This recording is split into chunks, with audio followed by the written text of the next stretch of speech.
Tri-Waco, the Greater Waco Chamber of Commerce's annual Olympic and Sprint Distance Triathlon will begin at 6:30 a.m. on Sunday, July 9th at Indian Spring Park. Over 900 participants are expected for this event. The race starts with a point-to-point open water swim in the Brazos River, followed by a flat and fast bike ride on the spectator-friendly roads near the river, and finishes with a run along the Brazos River through Cameron Park, finishing on the famous suspension bridge. Tri-Waco will again include relay options, as well as the aquabike races. Online registration is open through Friday, July 7th, 2023 at triwaco.org. The Tri-Waco Triathlon is presented by Bicycle World. Again, online registration is open through Friday, July 7th, 2023 at triwaco.org.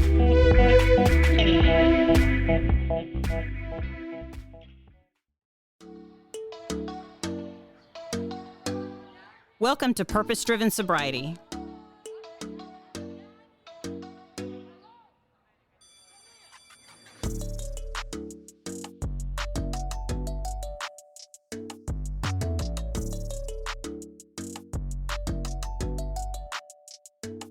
Thank you for joining the Purpose Driven Sobriety podcast. Today's episode, I just want to thank my sweet, sweet friend Lydia Tate, who is a good friend of mine and a supporter for anybody in recovery. So Lydia has sponsored this episode, so I'm very, very grateful to her. Today, we have Miss Rachel on the show today. And Rachel, I came across you have a recovery page on the social media platform of Facebook, and it's called, what is your page called? Addict with Purpose. Addict with Purpose. I love it, love it, love it. And of course, the name kind of caught my eye with the show being Purpose Driven Sobriety, because I think that once we cross a line from our active addiction into recovery, we have a purpose. And if we're using it properly, that's a huge piece of the puzzle, I think, for recovery is, finding that purpose. So here on the show, what we do is, girl, we just talk about it. I mean, and I'm seeing it, boy, this week has been a hard week for me. Dealing with a friend that had a relapse that was brutal, and just the shame, man, just beat her into. It was just awful, awful, awful, awful. So I'm just about, bringing everything out into the light, So what we do is we just come on and we talk about what it was like, what happened, and what we're like now. And you and I had a brief conversation last week, and I love, I never want to hear the whole story before I have you on, because I want it to be new to me as well. But girl, you've been through some stuff and adventures, and you're living in Nashville right now, right? Yeah, I live in Nashville. We just it was this really cool, I'm working on my spirituality and really connecting with God. And I did this crazy thing. I had hit 5 years last year, and I do a lot of work in the community. Can I share this part? It's weird. Of course. So I was really invested in the community where I was the most sick at, and doing harm reduction and out, helping people get into treatment and in the trenches, boots on the ground. And I was trying so hard to put my past behind me and recreate new memories. So that every corner wasn't the corner I got high on. Now it was the corner I was doing good things on, but I just couldn't get out of it. And I had said, I told myself a goal I had is if I ever had X amount of money, I was just going to get up and leave and get out of this place that I was so sick in. And the money was there. I finally had saved up enough, and the money was there. So I prayed, and I was like, God, if I'm supposed to leave and if there's somewhere else I'm supposed to be, show me the way. And I moved to New York, literally, I'm from New York, moved back in. This time last year, we moved back to New York, and then all of a sudden, I ended up in Nashville last August, and I've been here for, I don't know, I guess that's about 9 months now, and it's been the most. And if it just looking at, you're going, okay, God, what do you, I mean, I'm along for the ride and I'm there, but what are you doing here? I mean, that's part of the adventure. Well, take me back to the days. We've got to go back into the dark to talk about coming out of it. And so tell me what was your drug of choice? Just because I think mind altering is mind altering. I think we get it drives me nuts when someone sits in the rooms of a recovery room and says, I've been sober for this amount of time. I just smoke weed now, and it's like, oh dear. You can't do that when we're trying to be in recovery. But anyway, so tell me about those days. Take me back there, sister. Yeah. Well, so I'm an alcoholic of the worst type. And I say that because I'm the kind of alcoholic who, once I get a drink in me, and this is trial and error, I've learned, I tried to be that person who got in recovery and who could just drink and have just one, but one drink brings me to drugs. I can't have one drink. Well, I can have one drink, but every time I have a drink, I go on a 30-day meth bender. Oh, wow. And I started drinking at a very young age, junior high school. Where were you raised? Where were you raised? I was raised in New York. Okay. Until I was 11, and then we moved to Utah. So from New York to Utah, wow. City girl, Queens girl, like I was Fran Drescher, like I need some water, I need a quarter. Where's the dog, Ma? Oh, wow. Ma, where's the dog? Give me, you got your coffee, it. Ma? I love it. Utah didn't like me. I was going to say, that probably didn't. Yeah, gosh, and you were 11. Yeah, and it was man. the late 80s. Yeah, the end of the 80s, and so we were different. It was a culture shock. I know now as an adult that everybody just thought I talked really cool, right? And that's why they were laughing. But everybody just laughed at me, and I couldn't find friends, and the only friends I could find were the other misfits that came, and. So I started drinking at a young age. I was a teenage runaway. Alcohol and pot were my biggest vices in my adolescent teenage years, but that didn't discriminate. As soon as I moved to LA when I graduated high school, and then I learned how to really party. Oh, wow. And then, now, do you have siblings? Do you have siblings? I do. I have a twin sister. Oh, wow. I have another sister who was born and raised in a wheelchair with spina bifida. Oh, she's the only one who never, out of all my sisters, never really just got in. Well, my sister in the wheelchair never got into drugs and alcohol. She could totally drink 2 shots of Jack Daniels and never go further than that. Well, that's just weird. Never tried drugs. Yeah, my other sister, my twin, she drinks. Functioning alcoholic, I'd call her, and she'd probably get mad at me for even saying that.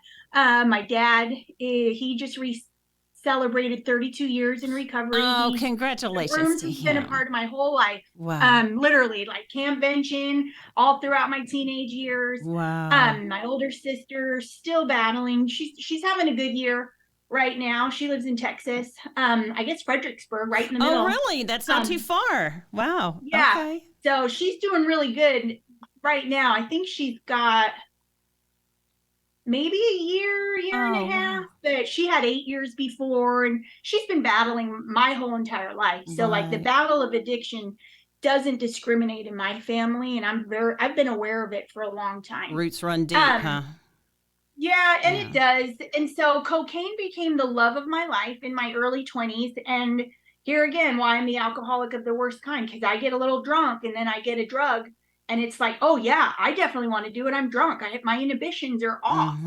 So I fell in love with cocaine, and then all of a sudden here comes crystal meth, and then I fell in love with crystal meth, and then came bath salt, and it was like every time a new drug got introduced to me, it became the new love of my life. And so an extreme, like I'm an addict. I don't do anything just a little bit. If I do a little bit of meth, there's 3 years till I quit. And I do a little bit of bath salt, and 7 years later, it's like, oh my goodness, what just happened? Like, I have children. What did I just do to myself? Wow.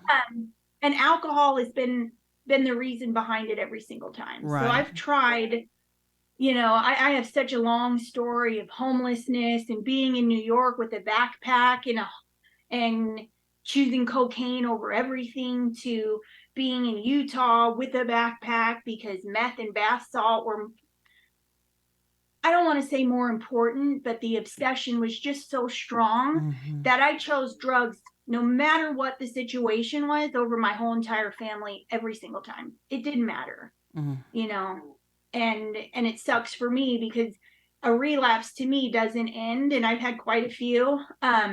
This is the first time I've ever had this length of sobriety. And so that's how long because have I you been finally sober started now? realizing. Huh? How long have you been sober now? I'll be 6 years in July. 6 years. Look at you. And the reason I'm able to do that, thank you. That's amazing. I learned I can't cheat. You Right. know, I'm always trying to cheat. Yeah. I'm always trying to have that drink. And what if I just take some Adderall instead of meth? Mhm. You know, The easier, Anytime I'm softer cheating, way. do it Yep. in my way. Mm-hmm. It puts me back to I don't quit until I'm in jail. And I'm just not strong enough. And maybe saying strong enough is shaming in a way to some people, but I don't know how to quit. My disease is so freaking powerful that I cannot quit unless I go to jail. Right. I tried. I get it. You know, and it's so I've got a long history. Again, back to teenage runaway. Been doing rehab since I was 15 years old. Been doing the program since a very young age. And I just kept trying to cheat the system. And alcohol, for me, was what brought me back every time. Like, to those people who could drink and have a drink once a year, like, I tried that. It just doesn't work for me. No. I really tried. Like, I've been trying since 2007 to figure out how I could be off the drugs and still have a drink. Well, and be normal. Yeah. Right? I can always obviously speak for myself. All I ever wanted to be was just normal. And my addiction thinking, you know, I go into the rooms of recovery hoping that they're going to train me how to drink properly. You know, you just drink on these days, or just you know, wait until after 5 and then you'll be, you know, I just wanted to be normal. You know, and there's just no such a thing in my world. There's no such thing. Yeah, I get it. Like, at work, they go out every once in a while for happy hour, and I'm just like, I'll go with them because I want to celebrate with my friends And be a part of, yeah. And I just laugh, and I'm like, how do you guys do that? And I let them know since the very first day that I came here. I said, listen, I'm going to go with you guys, but if you ever see me ask for a drink, I'm going to shut the back door right now. If I have a drink, I promise you, when you guys go home to be normal, I'm going to another bar and you won't see me for 4 days because I'm going to be fine. I'm going to find cocaine or meth. That's just the way I drink. So they're like, no, we won't even go out with alcohol. And I'm like, don't stop your lives. Right. I'm not going to go every weekend with you guys. But if we do once a quarter team building, I can go. But if I reach for even one beer or even an O'Doul's, like, don't let me start myself. But you know what? That's wonderful that you did that, Rachel. I mean, because, you know, if you're working a program, it teaches you that you should be, if you're doing the deal, you should be spiritually and mentally strong enough to be able to be in any situation, right? But just like you know, that's why I just have fallen in love with you, because of you recovering out loud, so that someone else doesn't have to suffer in silence. Right? So just like with me, and see, with me, I didn't know I was recovering out loud, air quote, right? When I would, you know, within, and even now, 11 years later, if you're in my presence more than 5 minutes, somehow you're going to know I'm an alcoholic. And not that I make it a point to, but that's such a huge part of my life and who I am. And I'm very grateful for that now. But initially, I would tell people so that they could help take care of me, right? So that, because I didn't know if I was strong enough so that, you know, if we are out, and just like you said, if something happens, I need you to help take care of me, and go, what are you thinking? You know, or that's a really bad idea, or something to try to help me stay on the rails when I didn't think I was strong enough to stay on the rails myself. Yeah. So like, just that, I love that you're that open, and you're right. We want everybody to be yourself. You know, if you go out and have 2 or 3, don't change what you're doing because then that makes it weird. You know, well, it does. Yeah. And then it's like, don't bring Rachel around because I don't want to feel uncomfortable. Exactly. Or don't invite me, and then I'm feeling left out and getting all of my feel bads, and there's my excuse to go and drink. Which is a whole nother show. And I don't want to do that. I gotta hold myself accountable, but I can have friends But this is I don't have to do it every weekend. Right, but this is part of the education. This is why you have your page, and this is why I have the podcast and the page. It's like the only reason is to put the word out to people about this disease and dispel these myths and bring this shit out into the light. To let people know so they're not fearful and they don't have to be weird about it. Because because even now, still, like I said, 11 years later, I don't get invited to the New Year's Eve parties. Or it's just, it's just by kind of default. If it has something to do with alcohol, you don't don't invite the alcoholic, regardless of how, long they've been sober or something like that.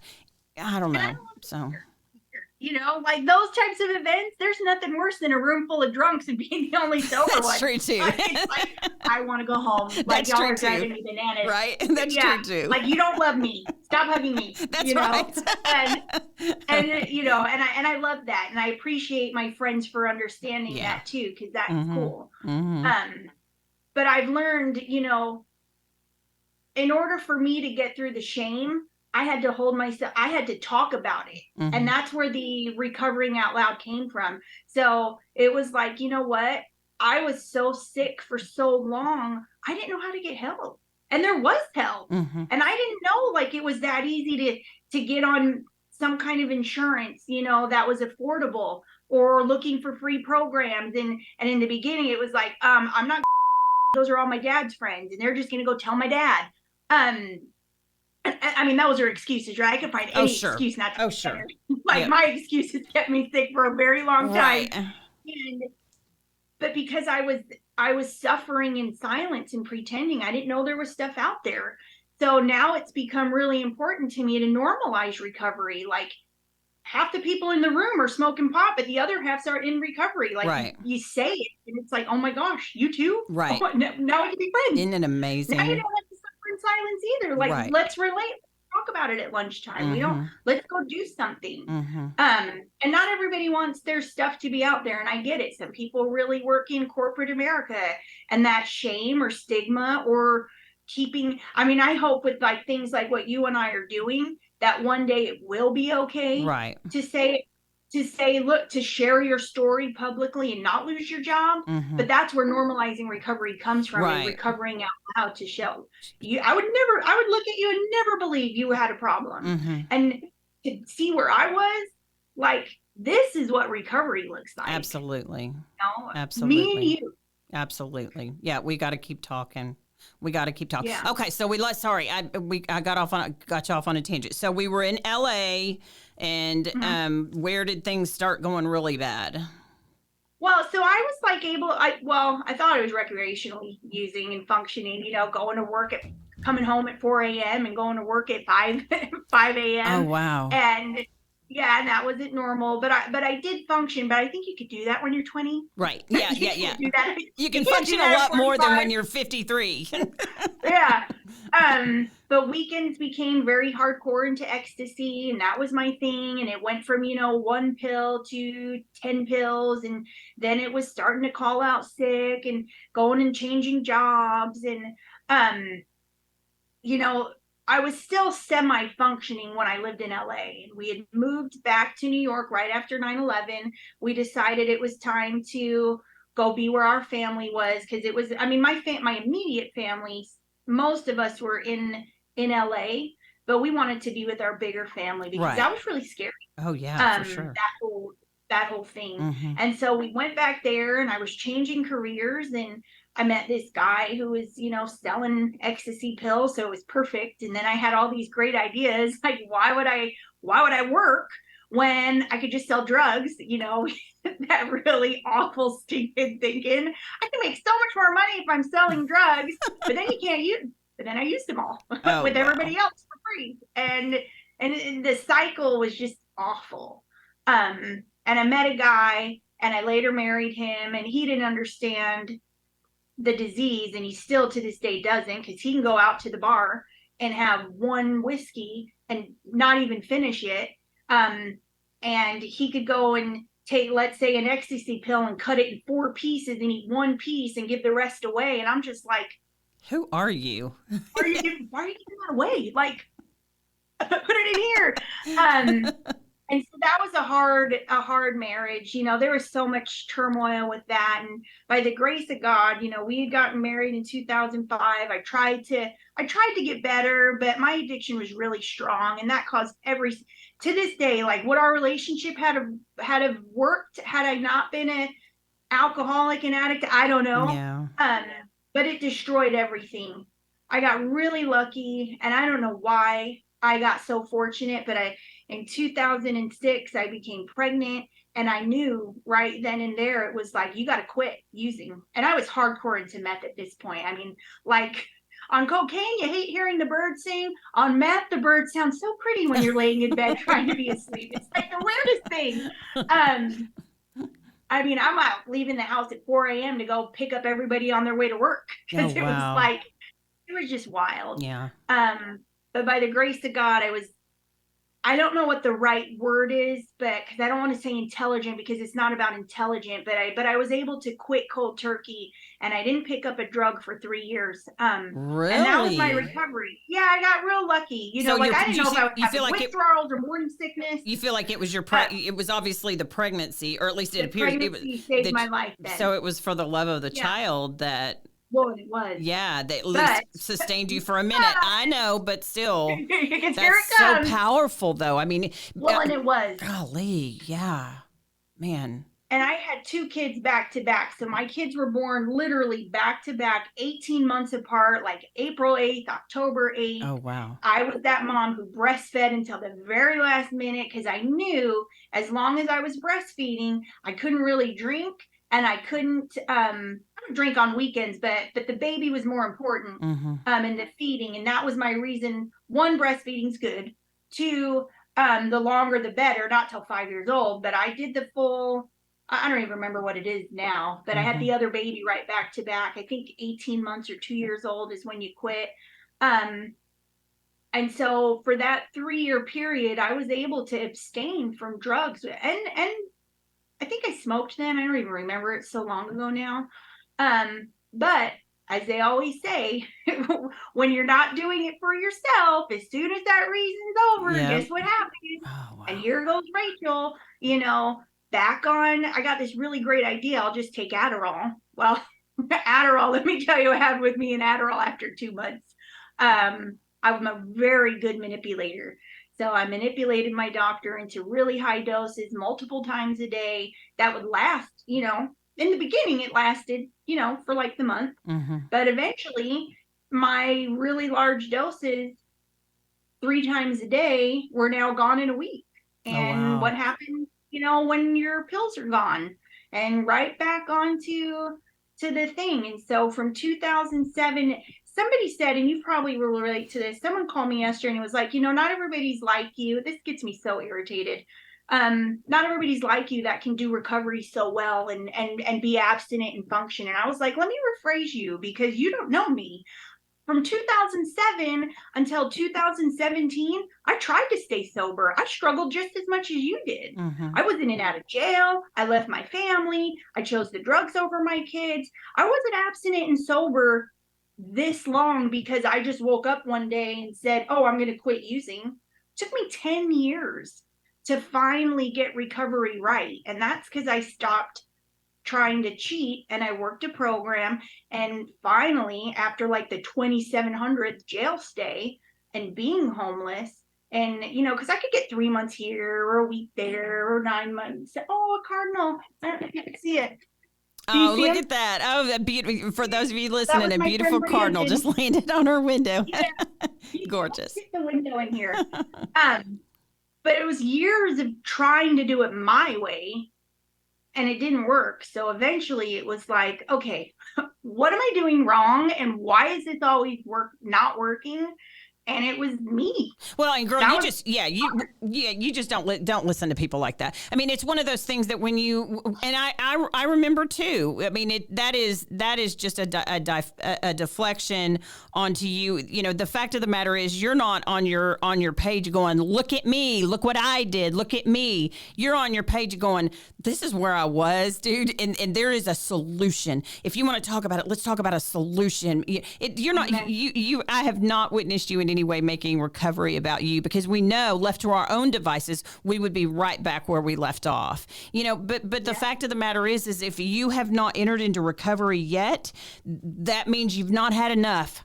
Sorry, there's no way to decorate that pretty. The fact of the matter is you've not had enough, and it takes what it takes. And that's the scariest part about this fucking disease. Sorry, but I've had a shit week with I know. that is the scary part. It's like, what's it going to take? And I have family members of people that I know all the time going, what's it going to take? Her, killing someone in a car wreck? Maybe. I don't know. That's the scary part. And what's even scarier is she could kill someone else in a car wreck and still not stop. It's one of those things where, showing a family member, you need to go to another different program and learn how to take care of yourself. But yeah, that's just a deflection of someone who's not ready for recovery yet to try to poop on yours. And we're not going to allow that. We're not going to allow that. Like I fought for what I have. You're today. damn right. And that's why I have, almost 6 years because I fought for it. Mm-hmm. It wasn't easy. Mm-hmm. If recovering was easy, nobody'd have an addiction problem. Well, and you'd have done it a long time ago. Before now, you'd have done it before 6 years ago. If it was that simple. Yeah, that's ridiculous. I would have done it when I was 15, not when I was 37. Right. Mm-hmm. So you had your two babies, and then you were back off to the races. Oh, way back off. I mean, so back off. It was hurtful, and I've come to, I don't know what the right word is, but I've stopped. Well, I guess I worked a program. I stopped blaming everybody else because it was awful. So were you were still married at the time? Yeah, I stayed married until 2015. Okay. On my last ultimate crazy bender. And we were married for 10 years. We had a fun life. I mean, we lived in Brazil. We did all this traveling, but it was just fighting because of me half the time, fighting because I was, I bought a 5-gallon box of wine that I was going to have one glass of wine every night for dinner. And by day 2, the whole box was gone. Right. So I was a pain in the ass. Yeah. No, I get it. Nasty, awful drunk. I get it. And on a mission, trying to do other things So we divorced in 2015, and now finally my ex-husband and I are friends again. Oh, that's good. We just took this was beautiful. My oldest turned 16 last April, and we did a family vacation, which I was like, oh, this could be scary. I don't want to teach the kids. I don't want anybody to have expectations. Right. But we're all on the same page. And we went to the Gulf Shores of Alabama and did a great surprise party for her. She had no idea. She just showed up, and we got in the car and we drove, and we're friends today. But we've both forgiven each other for what each of us did. And I stopped blaming my kid's dad for all my problems because I blamed him and my dad for years. Sure. And finally I had to realize I was my own problem. Mm-hmm. So take me to that date. So what is your date? July 30th of 2017. Okay, so take me there. Take me there. Yeah, so I was fully 100% homeless, going to see my kids. I completely deserted my children. And this is the big part. I usually cry. And I may at this point, I chose the drugs over my kids. And when I tell you I loved my kids, are you a mom? Of 5. So yeah. When that little perfect being comes, I loved them. And I worked so hard those first 3 years to be mom of the year and do everything for them. And, and I was okay for the first couple, maybe till 5 or 6. I can't even remember. Because now it's been so long I've been sober, but I was an okay mom. I worked and we did birthday parties and until the meth came in. And then once meth gets in my world, I go straight homeless because everything else just seems so much better. I'd missed birthdays at this point, missed, my kid's baptism. I was going to come, but Tweaker had my car, and they stole my car. So just all this junk. I was really tired that week, and I'll never forget it. It was Utah. It was summer. It was so hot. I'm in sweat. I'm in the same clothes for 4 days. my friends who I thought were my friends just rummaged through all my stuff and stole everything. I'm walking around with like a backpack and 2 suitcases because that's my whole life. And I'll never forget, I called and I was like, I really want to come see the girls. I asked my kid's dad, will you pick me up? I can't get on the train with these suitcases and get to the house. And he's like, dude, screw you. Figure it out. If you want to see them, like literally, like, screw you. F you, Rachel. If you want to see them, you're not going to show up. If you want to come, figure it out. Stop asking me for help. And I just thought that was so hurtful. Poor me, right? Right. After all the crap I've done. And it's like, how Mm-hmm. dare you talk to me like that? I asked my parents to pick me up and they were sick of my shit. And they wouldn't come. So I did eventually make it. At that point, I'd been searching for drugs for probably 24 hours. I mean, my friend, I had to see her off. She was on heroin. Opiates were never my thing. Praise the Lord. God knew that was going to kill me, and he knew I had this purpose here. Mm-hmm. So I tried them. I just didn't love them like I loved meth and coke. So she's nodding out at the train station. And I'm like, I can't leave her. What if something happens? So I finally get her on her way, and I go to see my kids. And I was there. It's awful. I'll have to send you a picture of it. I'm withdrawing from being up for 2.5 weeks with all my cocktails that I'm having. I sit on my mom's couch and I'm so happy to see my kids. Normally I only get there for about an hour or two, and then it's like I just had to leave. Right. But at that point it was like, dude, Rachel, you got to do something different. I was sick and tired of being sick and tired of the lies and the cheating and the everything. It was just so awful because I've always had a good heart. You know, even in my darkest days, I was still trying to help everybody. Sure. My help was wrong. My help was, let me buy a whole bunch of dope and then we can get high for cheaper. But I thought that was me helping. Right. You know, that was me in my helping thoughts. Mm-hmm. But I was always trying to help somebody in some way, and just the streets they ate me up because I was so nice. So I got to my mom's house and I slept on the couch in the same corner for 3 days. I remember feeling my little girl on top of me. I think she was like 9. So happy that I was there. Oh, wow. Just grateful that I was there, and I stayed, you know, and they didn't care how they had me. And so to this day, I don't know if my mom's the one who called the cops or not.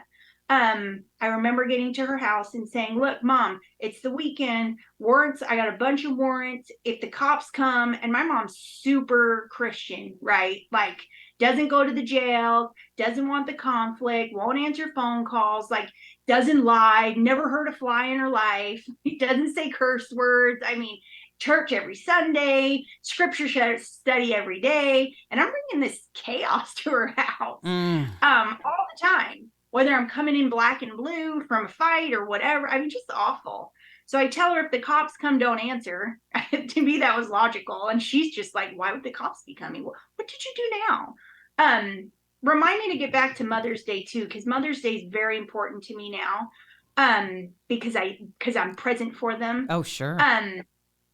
The cops came. My mom has pictures of the kids actually sitting on me, and how, you know, she took the pictures probably to send to my family members, just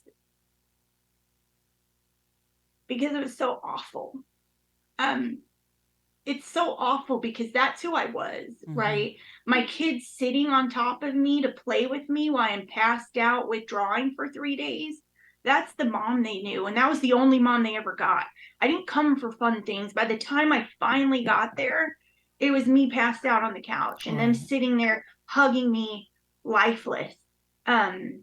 It's just who I was. And I didn't even know they were doing that, because I woke up 2 days later and didn't even know 2 days had passed. It seemed like 5 minutes. So I don't know to this day if my mom called the cops or if they randomly just showed up.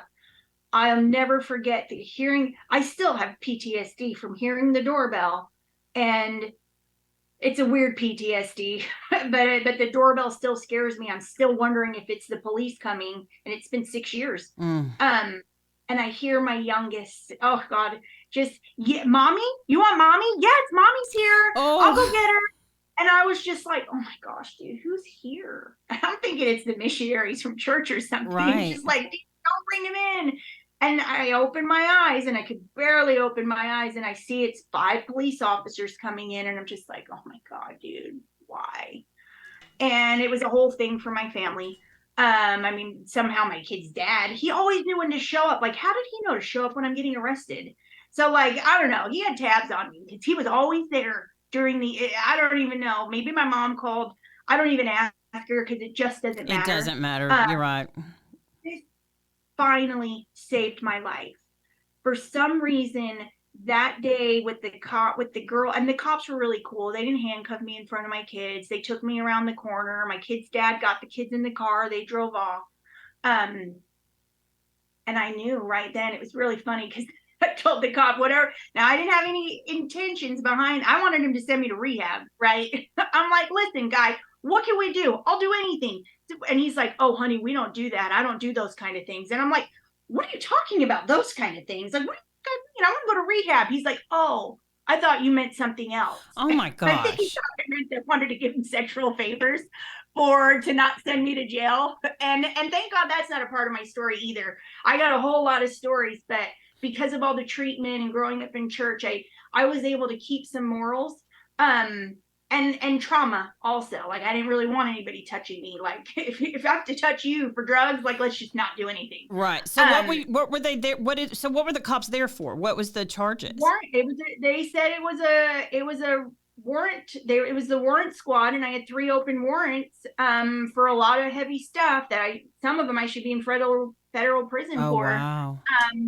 And they came as a supposed, and this is divine intervention. Maybe it really was them coming. I hadn't lived at my parents' house for 3 years. For them to show up on a Saturday, It's crazy. or a Sunday, whatever it was, just seemed weird. Mm-hmm. But I guess I knew that was going to happen. I guess I had intuition because it wasn't normal for me to tell my mom if the cops come. Don't answer the But door. my Yeah. intentions were pure. I really did want to get sober that weekend. Now, would I have gotten sober if the cops didn't come? Probably not. I probably wouldn't have lasted a week because, when you first get sober, a week seems like an eternity. Mm-hmm. And, but they did, and they took me for 30 days. I went into between 2 different jails, and I walked out of jail. I think it was September 1st or August 1st. I don't even remember. If July, it had to be September 1st because July 30th. I walked out September 1st. For the first time ever, my mom put money on my books. I really surrendered, and I understood during that last jail stay what it meant to surrender and give my life to God, to higher power. Mine is God. Mm-hmm. I read the Bible. I just stayed in the Bible. I only called my mom. She put $10 every week on my commissary, which was so rare. So I got my honey buns and my coffee. And that's when I knew everything was different. But God told my mom, this is the time, like, let her come home. She's going to do it. And my dad was like, absolutely not. My best friend was like, Ellis, are you crazy? Like, she's proven she can't do this. This is no different than the last time she was in jail. She's get out. It's going to be the same thing. And thank you, Jesus, it wasn't. Finally, my kids being involved, I feel lucky. My kids didn't see me high very often because I just never came home. Right. That's not lucky. I didn't cause the wreckage because I just never came home. Mm-hmm. So there's trauma, but at least different it's kind, not trauma. yeah. Mm-hmm. Different. They didn't see me shooting up. They didn't see me smoking whatever. They saw me drink, but so I felt lucky, but that was it. And that was the beginning of this journey where I finally realized what have I been doing that hasn't been working? And I had to do every single thing different. I had to do it all different because my way wasn't working. And so what was it? Was it going to meetings that I never went to? Probably. Was it, being humble and start working some steps? Probably. Was it getting uncomfortable? People, places, and things was my biggest vice. I always thought I could go hang out with my friends and watch them get high and me not. And so all I did was when they got out of the room, I just snuck a little bit of what they had so they could still be proud of me because there's still shame. Even shame with those guys. They were so happy I was sober and proud of me. It was just crazy. And so that's when the real journey began for me. When they say you can't get high for other people, my story testifies to that, because I got sober for my children and for breastfeeding, right? And as soon as I quit breastfeeding, all of a sudden here we are back to ground zero. And I was on the fighting the battles for a really long, gosh, seems like an eternity, but now it seems like an eternity of so many wonderful I know, things. right? Well, and that's one thing too that we've talked about several times on the show: the difference between sobriety and recovery. Right? To be sober, you know, my dad quit drinking when I was at a very young age, and never worked a program, and he was one of the most miserable, discontented, irritable people you would ever meet my entire life. He died that way, you know, and so to be sober, to not drink, I can't imagine taking, because alcohol was my solution, right? That was my solution to everything. If you take the alcohol away, shit, what am I left with? I'm left with me, which I tried to kill me. So you take my, so I could be sober and not drink, but then what? You know, so that's where recovery, purpose-driven recovery, you know, not, purpose-driven sobriety is recovery. You know, so yeah, I love how you put that, because there's such a difference between being sober while you were doing, you know, taking care of your babies and what have you, to recovery that you're in now. Yeah, recovery like oozes on everybody else around you too. It's beautiful that way. Yeah. And now I live this amazing life. Like every single day I've had in the last 6 years, so many amazing, beautiful, wonderful situations.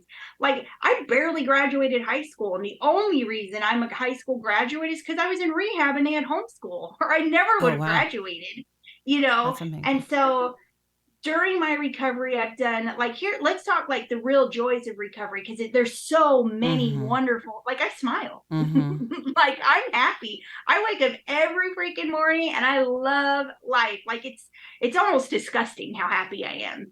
But that's because like I'm not homeless. I should be in federal prison, and God didn't have that in my story, you know, because I should have been there, and somehow magically these things disappeared in my life. I created a nonprofit, which did so great, and I left all that behind when I came here, and that's okay. I've gone to school to be a health coach. Now I'm a certified peer recovery coach, and I've done that for years too. And everything in my life is all about being of service, and giving back and helping another addict. Now, everybody doesn't have to do that, but I'm like, I've just been born a helper. So I might as well help the people that need it, that are just like me. But I mean, I show up for everything. Just 2 weeks ago, I made this silly post, because I always feel weird when I'm like, oh my gosh, I took my kid to get her driver's license. Well, that's normal. Well, actually, it's not normal for someone like me. Right. You know what I mean? Right. I didn't show up for shit. Yes. And I got to own that. Yes. You know, so other people can know. So like if you're a normie and you think, well, why wouldn't you? Well, let me tell you my story, sis. I took my kid this year to get her driver's license. Well, her permit. I got to take my kid to go get an $80 haircut, which is ridiculous, but she's worth it. And because I work hard, I can take her. Right. To go do those things. And like, and I see smiles and joys, and they think I'm the best mom in the whole entire world now. And thank God they don't remember enough. I didn't cause too much pain and ruckus back then to where they don't want to know who I am. But I do all these great things now. Like they trust me with their friends, which is huge, you know, because they're not embarrassed. Couldn't. To not be to be too embarrassed to bring friends around, or golly, that's that's amazing. You know, like we go on family vacations that I pay for off of working hard 40-hour weeks. You know, we had a birthday party once that I had the money for a birthday party, and then some great idea I had on the way to the birthday party. I was going to spend the birthday money on a whole bunch of drugs, because then I just sell the drugs during the party, and then the party was over and I got robbed. And so it was like, how am I supposed to tell my kid's dad that I can't pay for it? Like the party's over and I still got robbed. Right. I mean, like those were the things I did. And my whole family, they hated me. They hated Addict Rachel. Right, of course. They hate, well, and that's the difference too. And you know, when I had a friend relapse this past week and she was suicidal, it's like the rage that I felt for this disease. I love her with every ounce of my being, but I wanted to choke the living shit out of her and get that disease. You know, it's like the disease, it's just, oh yeah, hate the disease, not the person. And that's where a lot of people, hopefully, you know, if you are a family member with someone that's in active addiction, please seek, you know, Al-Anon or some other program to learn how to take care of yourself, because, you know, when you can, you know, it's not an excuse when you learn about addiction, you know, it's not an excuse for your loved one addict, but it's an explanation. And when you can learn to take care of yourself, I mean, your life is going to change too. So you owe it to yourself to do that. But seeing past the disease to the person, you know, is really, really hard for family members. Yeah. I was a mess. And now they love me. Like I'm invited to everything. There's not one function. It used to, like every function I'm invited to, and it's beautiful. Like my cousins, they asked me to come see them over holidays, and you know, recovery and addiction don't discriminate in my family. My awesome, amazing cousin is about to have her doctorate. She's 10 years sober. I mean, like, there's so many cool stories of how now we've all grown, and others have died from the disease, and it's really sad. But like I could talk for hours on why recovery is just so amazing. And then you want to choke your friends because it's like, get it together. Right. But isn't that funny how that works too? Because, you know, and being able to, it is bizarre how it works, because you're right. You look at them and you're like, what is wrong with you? You know, can't you see how, but then in an instant, for me, I can go back to March 14th, 2012, and I can remember that feeling of being lost and desperate and without hope, you know? Yeah. And that's where you can look at that person and just be reminded that I'm going to be here. Hopefully, God willing, I'll be here. But program of recovery will be here when you're ready. When you've had enough, you know? You know, I just heard a girl getting high in the bathroom right before this. It was so funny. I'm like, why did this just happen? You know, I see something weird as I'm walking in the bathroom, but I'm like, I got to hurry and pee and come into here so I can get these things all done. And I hear and I'm like, oh, Jesus, you know, maybe. And it just broke my heart because, you know, because you blow in your nose, right? You know, and it reminded me of, you know, that was me for a long time. I was that person, no matter what. So now I'm like, oh gosh, how many people heard me choking in the bathroom and knew, you know, and I debated, do I even say something now? Like, am I supposed to, you know, and that's something I'll pray on, but it's just so real. You know, I work in a government building, and, you know, addiction does not discriminate against any single person. And I was reminded that just before here on how it's literally right in front of our faces every day, and sometimes you don't even know it. You know, sad. And then I count my blessings every day, and I think that's the most important thing that I've learned in recovery is gratitude. Every single day that I don't miss a day where I'm literally thankful. I'll put hands on something and just be like, thank you, God, for touch. Thank you for the green sky or the white brick walls I can see. You know, I don't start, there's not a day that goes by that I have to start my day with gratitude, because I was in a jail cell for a long time. Here's a really cool story. Mother's Day. I missed so many Mother's Days. You know, it's awful. I was literally calling my kids, wanting them to tell me Happy Mother's Day to the mom who hadn't been around for 4 months. But here I am calling, add money to the phone. So nobody ever answered the phone. If they did answer, I'm just like hoping they would say Happy Mother's Day. Why I felt so entitled for them to say it, I don't even know. Yeah, you needed that. And they were crying. I was crying. I couldn't even, like, sobbing, ridiculous, hyperventilating, like, I love you. you know, like that was probably more traumatizing than anything because they knew where I was calling from. I don't know if they did.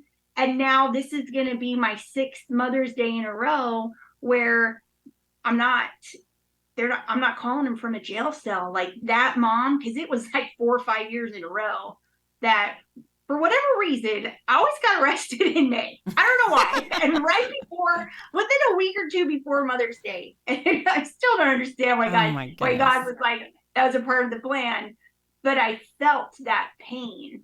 And I usually went out and got high right after. But that last time I didn't.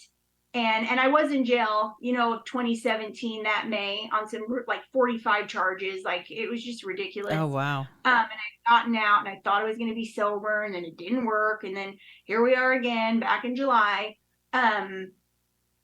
But now, like, these are like, when I say there's joy in recovery, like I'm present, I am there. I get to experience and touch and feel. And, my kids, were like, should we make you breakfast in bed? And I'm like, I deserve that. Actually, I deserve it. Like I actually do deserve breakfast in bed on Mother's Day. That's right. Before I didn't deserve a phone call. I didn't deserve you to even answer the phone. And so those are like real simple little joys, like a normal mom, normie, why wouldn't you have that? But I wasn't normal. I was awful. Like I was shit. And today I'm not. And those are like the real blessings of recovery for me. Well, you're right. You're right. Yeah. Well, in gratitude, I love how you put that. I mean, you can't, what I came to realize because that's, my sponsor, anytime you get into your own head and just, I'd call her and she'd go, okay, 3 things you're grateful for. And I can remember sitting there going, okay, let me think. I couldn't even come. And she would go, Christine, how about air? And I was like, oh shit. Yeah, no, air's a good thing. I'm glad I have air, so, but you know what though, when, at least for me, in the throes of addiction, I didn't know how to be grateful. And that may sound really stupid and weird, but it was a fact. I didn't know how, and you don't know what you don't know. I mean, I didn't know how to be grateful. And then she would go, okay, how about, do you have carpet, or, take your shoe. And she would pull me into the moment. She'd say, live where your feet are. That's one of my favorite recovery sayings. Live where your feet are. And I never knew what that meant. And she said, take your shoes off. And I'll do this with sponsees these days, especially if they get in a storm. Take your shoes off, put your feet on. What do you feel? Is it cold? Yeah. This is where, come back, get back here from the past. No, not in the future. No, come back here where your feet are. What are you grateful for right now? And you know what? It's impossible to feel any negative emotion and gratitude at the same time. It's impossible. So if you're feeling fearful, resentful, angry, any of those shit emotions, you put yourself in gratitude, and those just gratitude walks in the front door, all the shit walks out the back door. And at least you have at least then you have a fighting chance to get your mind right and do something productive, preferably for someone else. I just told my kids, literally, because we're going through construction and renovating in the house. There's like no power, and we have no kitchen, and like what a blessing! Lanterns to take shots. It is, but it's a lot. Stressful, and but a blessing. So I've snapped a few times, and I've held myself accountable and apologized, and no excuse, but whatever. And I told them the other day, I said, listen, when I get like that, I need you guys to tell me, Mom, I think it's time for you to tell us a couple things you're grateful for, because you guys got to pull me out of that hump. Yes. And I explained to them, I'm like, listen, whenever you're in a bad mood, if you say 5 things you're grateful for, you can't be mad anymore. Like some weird thing just happened. It's magic. And all of a sudden it's like, it really is. Like, it's so, I loved how you just said that, because I'm like, I live that. Like, I know what that feeling is. But can we just take a moment? I just got chills. Thank you, God, for that. Just take a moment, and I want you to future trip with the kids. The thing that nugget of information, that nugget of just wealth that you blessed them with. That when they're, when they're in, 2 years down the road and they're about to get into a situation and they're feeling fearful and they think, okay, gratitude. And I mean, it just, you just have no idea how far reaching that simple but so valuable lesson will carry with them, not to mention who they're going to share it with, in future. It just, that's what recovery is. That's what I was talking about when, Rick and I, my husband and I were talking about that last night, how he came into recovery with me, and my friend that she's got a fiance that relapsed. And I said to him the other day, I said, here's the deal. If you're gonna stay in this thing, you have to come into our world. We as addicts, we can't go into a normal person's world. We'll die. We'll die. But the beautiful thing about it, because Rick he's a normie. He loves recovery though. He loves the steps. He's like, man, this shit ought to be taught in high school. Where were you wrong? And what was your part in this? And that's just stuff that helps you live a productive, decent life, Yeah. And so, but then, I'll have one of my kids, program me, as I say. They'll say something to me that I would have said to them, and it's like, don't you give me my shit back, But it's just beautiful how just far-reaching and just a beautiful spider web this recovery is, and it gets on the people that are around you, all the way down to the clerk that's the jerk, my human nature would be to, you are here to serve me, and but instead going, how's your day going? What's going on with you? And just see the picture of their face just change when they think that someone gives an actual shit about what their day is. It's just amazing what recovery is. Not just not using. It's so much bigger than that. It's so beautiful. And I think that you are fucking amazing. Thank you. I just want you to know that. I know that we do not know each other, but girl, we are soul sisters. And I'm not ain't your mama, but I'm so proud of you and what you are doing for others. You are carrying the message in grand style. And I hope that I live on the same street as you in heaven, because you are just, girl, you're just building up a kingdom that you'll never know. And that's kind of the cool part about it. You'll never know how far reaching your efforts are going to go. You just never know. So you just keep doing that next right thing and trying to save the one, trying to help save the one that still suffers, and just be the hand. All you can do is be the hand. You can't make them take the hand. You can't make them walk with you. You just have to be able to extend that hand. And I just love it. And it's just beautiful. Thank you. I love what you're doing. Like, this is amazing. I think the most amazing part is you saying, I just got out of my own way and told God, take the wheel and let's do it. And I admire that. Like, that's something I'm working on myself. And I was like, oh my God, soul sisters, because we're on this weird same journey together of just God. He's got a plan. And isn't it? Yeah. And it just never ceases to amaze me. And I don't ever want it to stop amazing me. I don't ever want to stop being in awe that I'm not dead, first and foremost, or I don't want to ever lose that part. But it just amazes me that if I just simply step out of the way, how beautiful things turn out when I'm not trying to control them. Right? It's amazing. Isn't it amazing? Beautiful to see. Well, I love your heart. And remind everybody where they can find you if they want to connect. Addicts with Purpose on Facebook. Addicts. I have an Instagram. I have a TikTok, but I don't know how to really use all those. So Facebook. Me neither. Me neither. Yeah, Facebook, you can find me. If you find a good lesson, share it with me, because I'll send it your way. I don't know how to do all the things. Someone said, "Oh, you need to be on TikTok," and I thought, "Oh my Lord, if I had, I'm a mortgage banker here in Waco, Texas, and so I have like a day job that I and so trying to do this and trying to learn something else, it's like, okay, and that's where you're just like, I'll get out of the way, and what's meant for me to do, God will place right in front of me, and it will be beautiful." And He is. So anyway, thank you so much for being on Purpose Driven Sobriety. God bless you, and I'll talk to you soon. Awesome. Thank you. Okay. Have a good day. Good deal, sister. Thank you.